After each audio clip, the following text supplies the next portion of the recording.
नमस्कार मित्रांनो, एस.एल. शेतीच्या आजच्या व्हिडिओमध्ये आपल्या सगळ्यांचं मी स्वागत करतो। आजचा व्हिडिओ असा होणार आहे की उन्हाळ्यामध्ये आता बरेच शेतकरी म्हणतात की काकडीची लागवड आम्हाला करायची आहे आणि काकडीची लागवड करत असताना आम्ही कुठल्या गोष्टींची काळजी घ्यावी किंवा कशा प्रकारे आम्ही नियोजन करावं। तर काकडी या पिकाविषयी आपण सविस्तर जाणून घेण्याच्या अगोदर मित्रांनो, चॅनलवर नवीन असाल तर चॅनलला सबस्क्राइब करून बेल आयकॉन प्रेस करा, कारण अशाच प्रकारचे नवीन व्हिडिओ तुमच्यासाठी मी घेऊन येत असतो। त्याचे जे नोटिफिकेशन आहे तुम्हाला वेळोवेळी मिळत राहील। तर शेतकरी बंधूंनो, काय असतं की काकडीचं लागवड करायची म्हटलं तर काकडीचं पीक जे आहे ते 45 दिवसामध्ये चालू होतं, तुम्हाला काकडी विकायला लागत असते आणि 45 दिवसामध्ये किंवा 50 दिवसामध्ये तुमचे पैसे एकदम रिकामे होऊन जातात आणि अत्यंत कमी कालावधीचं पीक म्हणून काकडीला ओळखलं जातं। आणि काकडी लागवड करत असताना तिला हवामान काय लागतं किंवा जमीन कशा प्रकारची असावी, लागवडीचा कालावधी काय आहे, जाती कोणत्या आहेत किंवा आपण लागवड पद्धत कशा प्रकारे करायची आहे किंवा खत व्यवस्थापन, पाणी व्यवस्थापन, अशा बऱ्याच प्रकारच्या गोष्टी आपण आजच्या व्हिडिओमध्ये पाहणार आहोत। त्याच्यामुळे व्हिडिओ अत्यंत महत्त्वाचा होणार आहे। व्हिडिओ शेवटपर्यंत बघा आणि व्हिडिओ जर शेवटपर्यंत बघायचा नसेल तर तुम्ही आताच व्हिडिओ सोडून जाऊ शकता। काढणी कशा प्रकारे करायची, उत्पादन किती येतंय किंवा कीड व रोग व्यवस्थापन आपण कशा प्रकारे करतो, तर मित्रांनो ही सर्व बाबी आपण आजच्या व्हिडिओमध्ये पाहणार आहोत। तर शेतकरी मित्रांनो, हवामान जर म्हणाल काकडी लागवडीसाठी तर हवामान आता फेब्रुवारी महिना चालू आहे आणि फेब्रुवारी किंवा मार्च महिन्याच्या 15 तारखेच्या आतमध्ये तुम्ही काकडीची लागवड करू शकता। जास्त उन्हाळ्यामध्ये लागवड केली तर त्याला त्या ठिकाणी उगवण क्षमता जी आहे ती काकडीच्या बियांची या ठिकाणी कमी होत असते। त्याच्यामुळे फेब्रुवारी महिना अख्खा आणि फेब्रुवारी महिना झाल्यानंतर मार्च महिना 15 तारखेपर्यंत तुम्ही काकडीची लागवड करू शकता मित्रांनो। आणि तुमच्याकडे पॉलीहाऊसची सुविधा जर असेल तर तुम्ही पॉलीहाऊसमध्ये कधीही लागवड करू शकता। त्याच्यानंतर जमीन जर म्हणाल तर तापमान जर म्हणाल, हवामानामध्ये तापमान जर म्हणाल तर 24 अंश सेल्सिअसच्या वर तापमान या ठिकाणी काकडीला चालत नाही। जास्त जर तापमान असेल 18 ते 24च्या दरम्यान जर असेल तर अत्यंत योग्य राहते। आणि जमीन जर म्हणाल तर काकडी पिकाच्या लागवडीसाठी या ठिकाणी मध्यम किंवा रेताड जमीन जास्त प्रमाणात वापरली जाते किंवा रेताड जमिनीमध्ये जास्त चांगल्या प्रकारे काकडी ही येऊ शकते मित्रांनो। लागवडीचा कालावधी जर म्हणाल तर उन्हाळी हंगामामध्ये जास्त प्रमाणामध्ये काकडीची लागवड होत असते आणि कारण उन्हाळी हंगामामध्ये काकडी जी आहे ती जास्त प्रमाणामध्ये काकडीची मागणी असल्यामुळे आणि तिला भावही या ठिकाणी उन्हाळ्याच्या दिवसांमध्ये चांगला राहतो मित्रांनो। तर फेब्रुवारी महिन्याच्या एंडिंगपर्यंत किंवा 15 मार्चच्या अगोदर तुम्ही मिरचीची लागवड या ठिकाणी काकडीची लागवड या ठिकाणी करू शकता मित्रांनो। त्याच्यामध्ये जाती कुठल्या आहेत, बऱ्याच शेतकऱ्यांना जातीविषयी माहीत नसतं, कुठलेही मार्केटमध्ये बी घेतात आणि लागवड करत असतात। तर तसं करायचं नाही मित्रांनो, मी तुम्हाला जातीची माहिती सांगतो।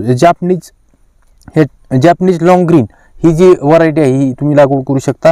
या जातीची फळं जी आहेत ते 30 ते 38 सेंटीमीटर लांबीची होत असतात आणि जेवढं लांब फळं तेवढं आकर्षक दिसत असतं आणि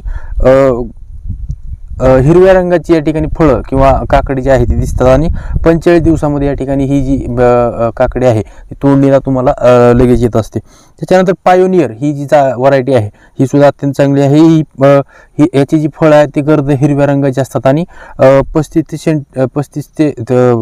30 सेंटीमीटर याची या ठिकाणी लांबी असते आणि पानावर ठिपके या रोगाला प्रतिकारक या ठिकाणी पानावरती ठिपके जास्त प्रमाणामध्ये पडत असतात। त्याच्यानंतर पुसा खिरा ही जी व्हरायटी आहे, पुसा खिरा सुद्धा महाराष्ट्रामध्ये काकडीची लागवड या ठिकाणी लोकप्रिय असून पुसा खिरा जी आहे ती महाराष्ट्रामध्ये जास्त प्रमाणात चालणारी आहे आणि लागवड करतेवेळी या जातीची फळं जी आहेत ती लहान या ठिकाणी असून फळांचा रंग पांढरट हिरवा या ठिकाणी असतो आणि लागवडीनंतर 1.5 महिन्याच्या नंतर या ठिकाणी लगेच याची काढणी करून विक्रीसाठी तयार होत असतो माल। त्याच्यानंतर शीतल ही जात आहे, त्याच्यानंतर बऱ्याच हिमांगी जात आहे। तर शीतल जातीमध्ये 25 ते 40 टन उत्पादन तुम्हाला मिळणार आहे मित्रांनो। त्याच्यानंतर हिमांगी या ठिकाणी ही जी व्हरायटी आहे ती महात्मा फुले कृषी विद्यापीठाने या ठिकाणी विकसित केलेली आहे आणि 15 सेंटीमीटर लांब, म्हणजे जास्त लांब होत नाही, 4 ते 5 सेंटीमीटर जाड आणि 25 ते 30 टन उत्पादन हिमांगी या ठिकाणी या व्हरायटीचे होत असतं आणि आपल्या महात्मा फुले कृषी विद्यापीठाने विकसित केलं असल्यामुळे जास्तीत या ठिकाणी याची हिमांगी या व्हरायटीची मागणी या ठिकाणी महाराष्ट्रामध्ये होत असते। त्याच्यानंतर मशागत कशा प्रकारे करायची आहे, सर्व प्रकारच्या बाबी आपण आजच्या व्हिडिओमध्ये कंप्लीटच करून टाकूया। तर बऱ्याच शेतकऱ्यांना आता लागवड करायची असेल तर शेतकऱ्यांना तर अवश्य तुम्ही या ठिकाणी तुम्हाला जर 1.5 महिन्यामध्ये जर पैसा करायचा असेल उन्हाळ्यामध्ये तर काकडीची लागवड तुम्ही करू शकता. तर मित्रांनो, मशागत जर म्हणाल शेतात सुरुवातीला नांगरणी करून घ्यायची आहे आणि नांगरणी केल्यानंतर त्याला एक कुळवणी करायची आहे. त्याच्यानंतर वखरणी आपण त्याला म्हणू शकतो, वखरणी करायची. त्याच्यानंतर कुजलेले शेणखत जर नसेल तर तुम्ही इतर खत सुद्धा या ठिकाणी कंपोस्ट खत किंवा आपण रासायनिक खताचा बेसल डोस सुद्धा या ठिकाणी आपण आपल्या काकडी लागवडीच्या अगोदर आपण देऊ शकतो मित्रांनो. त्याच्यानंतर लागवड पद्धत कशा प्रकारे असावी, लागवड बऱ्याच शेतकऱ्यांना माहीत नसतं लागवड कशी करायची आहे किंवा किती बाय किती अंतर या ठिकाणी ठेवायचे. तर मित्रांनो, काकडी पिकाची लागवड सरीवरंबा पद्धतीमध्ये या ठिकाणी करायची आहे. सरीवरंबा पद्धतीमध्ये केल्याने आपल्याला काकडी पिकामध्ये या ठिकाणी फरक या ठिकाणी दिसतो. तर मित्रांनो, शेणखत जर नसेल तर तुम्ही कंपोस्ट खत या ठिकाणी वापरायचे किंवा रासायनिक खत सुद्धा आपण या ठिकाणी वापरू शकतो. त्याच्यानंतर सरींमध्ये काकडीचे बी जे आहे ते 75 ते 90 सेंटीमीटर अंतरावर या ठिकाणी लागवड करायची आहे आणि एका जागेवर 3 ते 4 बिया या ठिकाणी लागवड केल्यानंतर ज्यावेळेस ती बिया उगवून येतात त्यावेळेस त्याला आपण विराळू शकतो किंवा आपण त्याला थोडंसं कमी करायचं आहे. ज्या ठिकाणी आपण समजा 4 बिया लावल्या तर तिथे 4 उगवून जर क्षमता झाली असेल तर त्या ठिकाणी फक्त 2 या ठिकाणी बिया ठेवून बाकीच्या या ठिकाणी रोप जे आहे ते उपटून त्या ठिकाणी टाकायचे आहे.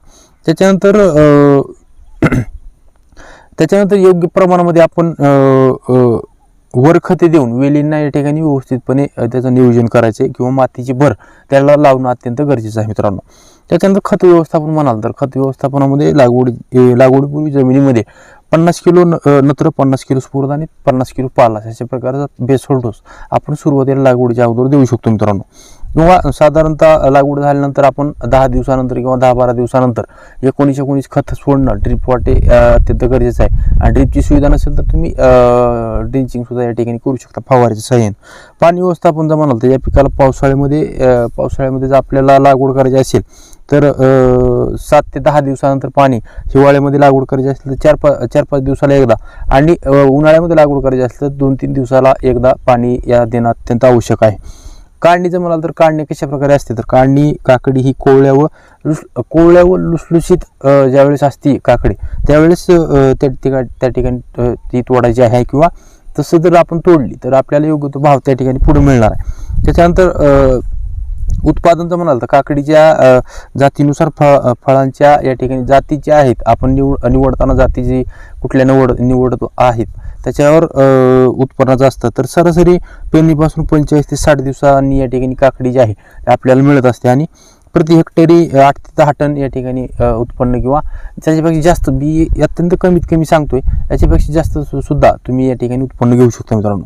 तर अशा प्रकारे बरेचसे कीड रोग याच्यावरती मावा म्हणा किंवा पांढरी माशी असेल, तुडतुडी असेल किंवा पाणी खाणारी आळी, फळातील आळी अशा प्रकारे वेगवेगळ्या प्रकारे या ठिकाणी याच्यावरती उपाय सुद्धा तुम्हाला जर माहीत नसतील तर मला कमेंट बॉक्समध्ये नक्की विचारा. त्या ठिकाणी मी आणखीन एखादा व्हिडिओ काकडी पिकाविषयी येणाऱ्या काळामध्ये बनवून तुमच्यासाठी मी शेअर करेन मित्रांनो.